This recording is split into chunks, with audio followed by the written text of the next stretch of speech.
श्राद्धात सोनं आणि चांदीचा उपयोग करण्याचं काय महत्त्व आहे जाणून घेऊया. पद्मपुराण सृष्टीखंडात ब्रह्मदेव देवर्षी नारदांना म्हणतात, जो आपल्या तर्जनी बोटात म्हणजेच इंडेक्स फिंगरमध्ये चांदीची अंगठी धारण करून पितरांचं तर्पण करतो, त्याचं सर्व तर्पण लाखपट अधिक फळ देणारं ठरतं.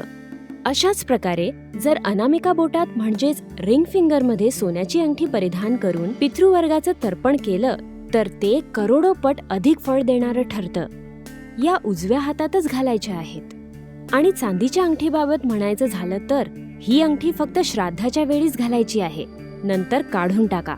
आणखी एक बाब, जर श्राद्धात चांदी पात्र किंवा चांदी मिश्रित जलपात्राचा उपयोग केला तर ते तर्पण अक्षय फळ देणारं ठरतं.